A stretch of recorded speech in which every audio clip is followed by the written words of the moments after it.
Otasining o'lgan kuni konsert bergan 2 bolali san'atkorga turmushga chiqqan Mavluda Asalxo'jayeva hozir necha yoshda? Kanalimizni ilk bor ko'rib turgan bo'lsangiz, videoga like bosishni va obuna bo'lishni unutmang. O'zbekistonda xizmat ko'rsatgan artist Mavluda Asalxo'jayeva bu yil 62 yoshni qarshiladi. Tug'ilgan sanasi noma'lum bo'lgan 2 farzandi bor san'atkorga turmushga chiqqan. Ota-onasining xohishiga ko'ra maktabda o'qituvchi bo'lib ishlagan xonandaning tug'ilgan kuni munosabati bilan uning hayoti va ijodiy faoliyatiga nazar solamiz. Mavluda Asalxo'jayeva 1963-yilning 15-oktyabr kuni Qirg'izistonning Jalolobod tumanida dunyoga kelgan. Ammo u tug'ilgan sanasi hujjatlarda noto'g'ri ko'rsatilganini aytib o'tgan. Bolaligimda dadam rahmatli sen dekabrning qish chillasida tug'ilgansan deb aytib qolgan. Dadamning gaplariga ishonqiramay buvimdan so'rasam, "Ha, qishda tug'ilgansan. O'sha kuni havo juda sovuq edi" deb aytib qolgan. Ammo yaqinlarimning hech biri aniq sanasini eslay olishmagan. U paytlar ayollarni tug'ruqxonaga olib borishmasdi. Men ham uyda tug'ilgan ekanman. Keyin hujjat ishlariga ko'pchilik e'tiborsiz edi. Bola 3-4 yosh bo'lguniga qadar tug'ilganlik haqidagi guvohnomani olishmasdi.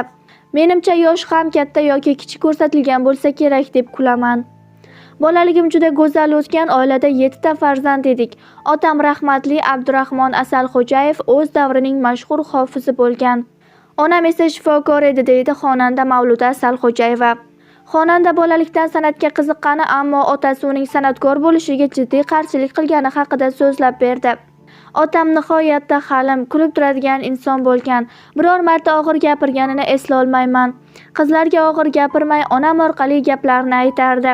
Bolaligimdan san'atga qiziqqanman, ammo otam rahmatli qo'shiq kuylashimni yoqtirmagan. Hatto maktabda qo'shiq tanlovlari bo'lsa, onamga Mavluda ishtirok etmasin, u aniq g'olib bo'lib Toshkentga o'qishga ketib qoladi deb aytarkan. Sen o'qituvchi bo'lishing kerak, qiz bolaga shunisi ma'qul deb ko'p aytardi. Otamning aytganini qilib pedagogika texnikumiga o'qishga kirganman. U yerni bitirib 1 yil maktabda o'qituvchilik ham qildim, ammo baribir san'atkor bo'lish umidimni uzmaganman. Bir kuni qarindoshlarimizning qizi Toshkentga o'qishga ketayotgani haqida eshitib, men ham pedagogika institutida o'qiyman deb ota-onamni ko'ndirganman. Poyezdda kelguncha qarindoshimizning qiziga ham asl niyatimni aytmay, keyin men san'at institutida o'qiyman deganman. Ammo 1 yilga qadar ota-onamni boshlang'ich ta'lim yo'nalishida o'qiyapman deb aldaganman, deydi Mavluda Asalxo'jayeva. Yolg'on bilan uzoqqa borib bo'lmaydi. Qizining san'at institutida o'qiyotganini bilgan Abdurahmon Asalxo'jayev ayoli va qizidan jahl qilib ular bilan gaplashmay qo'yadi. Ammo qizining televizorga chiqqani Jalolobodda gap so'z bo'lgach, qizini oldiga chaqiradi. Qizning tarbiyasini buzding deb otam onam bilan ham gaplashmay qo'ygan. 1 yilga yaqin men bilan ham gaplashmagan. Jalolobodga borganda otamning ko'ziga ko'rinmaslikka harakat qilardim. Shu orada televideniyadagi konsertda qo'shiq kuylaydigan bo'ldim. Konsert namoyish etilgandan keyin otamning tanish-bilishlari bu haqida aytishibdi. Qiz bola boshi bilan Toshkentga borib televizorga chiqdi. Bu mashhur san'atkor bo'ladi deb iliq fikrlar aytishgan ekan. Otam chaqirayotgani haqida aytishganida qo'rqib uyga borganman. O'shanda otam rahmatli san'at qiyin kasb bo'lgani uchun fikringdan qaytarmoqchi bo'lgandim. Bu yo'lni tanladingmi, endi oxirigacha bormasang sendan ranjiyman degandi. O'shandan keyin otamning oq fotihasini olib ijodimni boshlaganman, deydi Mavluda Asalxo'jayeva. Mavluda Asalxo'jayeva institutni tamomlab yo'llanma asosida Turkmanistonga ishga yuboriladi. U Destan ansamblida tajriba orttirish bilan birga bo'lajak turmush o'rtog'i bilan ham uchrashadi. Uydagilar tezroq oila qurishing kerak deb ko'p aytishardi. Hatto turmushga chiqavermaganimdan ammam o'g'liga so'rab og'iz ham solgandi.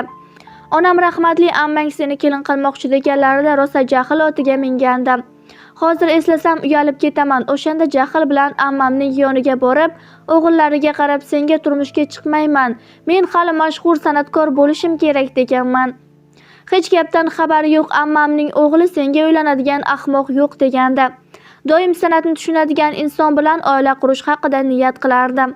Chunki boshqa kasb egasi bilan turmushim uzoqqa bormasligini bilardim. Destan ansamblida Davlet ismli yigit bilan tanishib qolganman. Ish jarayonida bir-birimizga ko'ngil qo'yib, oila qurishga qaror qilganmiz. Ammo u uylanib ajrashgan va 2 nafar farzandi bor edi. Albatta, u bilan oila qurishim yaqinlarimga yoqmagan. Ammo men uning farzandlari borligini tabiiy qabul qilganman. Bolalarning ko'ngli o'ksimasin deb chiroyli kiyimlar oldirib, bolalarga yuborardik, deydi Mavluda Salxo'jayeva. Bir necha yil avval Mavluda Salxo'jayeva turmush o'rtog'ining farzandlariga onalik qilayotgani bilan bog'liq xabarlar tarqalgandi. Ularni yaxshi ko'raman, farzandlarim bilan aloqalarim qanday bo'lsa, ular bilan ham xuddi shunday munosabatdaman. Vaziyat taqozosi bilan ular bilan birga yashadik. Buni hech kimdan yashirmayman va ularning borligidan hamisha quvonaman, deydi xonanda. O'zbekistonda xizmat ko'rsatgan artist Mavluda Salxo'jayevaning otasi Abdurahmon Hofiz ham qizining Yakkaxon konsert dasturi kuni vafot etgan. U kun sahnaga chiqishim juda og'ir kechgan, eng alam qilgani o'sha yilgi dasturda ilk marta otamga bag'ishlab qo'shiq aytishni rejalashtirgandim. Bir kun avval ukalarim qo'shiqni dadamga aytib bering deyishganda, yo'q, ertaga konsertda eshitadilar degandim. Dadam konsert uchun atayin Toshkentga kelgandi. Necha kun bo'lasiz deganimda, konsertning 5 kunida ham yoningda bo'laman degandi. Afsuski, konsertning ilk kunida erta tongda jonlari uzildi. Konsertni qoldirishning iloji bo'lmagani uchun ko'zlarim shishib, katta sahnaga chiqishga majbur bo'lganman. Ayniqsa otamga bag'ishlangan qo'shiqni aytganimda butun zal yig'lagandi. Eng qizig'i, ilk konsert kunida ko'rinish bergan kapalak konsertning 5-kuniga qadar uchib ketmagan. Armonim haqida ko'p so'rashadi. Men o'sha yilgi konsertda xalqqa otamni tanishtirib, unga atalgan qo'shiqni aytishni reja qilgandim. Afsuski, bu menga ushalmas armon bo'lib qoldi. Ulg'ayganimda yetim bo'lib qoldim, deydi xonanda. Xonanda hayotda talay qiyinchiliklarni boshdan kechirgan. Turmush o'rtog'i og'ir kasallikka chalingani va uni davolash uchun qo'ldan kelguncha harakat qilganini so'zlab bergan. Uzoq davom etgan xastalikdan so'ng xonandaning turmush o'rtog'i Davlet Qilichev 2025-yilning 26-aprel kuni hayotdan ko'z yumdi. Turmush o'rtog'im kasallikka chalinib qattiq og'rigan. Uni davolatish uchun qo'ldan kelgancha harakat qilganman. Bormagan shifokorim qolmagan. Ammo o'sha paytda turmush o'rtog'idan ajrashibdi, tashlab ketibdi degan gap so'zlar juda og'ir botgan. Aslida men buni kimgadir isbotlashim shart emas, ammo baribir xalq orasidagi pichir-pichirlar asabga tekkan, degan edi xonanda Mavluda Salxo'jayeva. Ko'plab xonandani plagiat qo'shiqlarini ijro etishda ayblagan. Xonanda intervyularining birida turk qo'shiqlarining barini shartnoma asosida sotib olgani va tekinga berilganini kuylashdan voz kechgani haqida so'zlab bergan.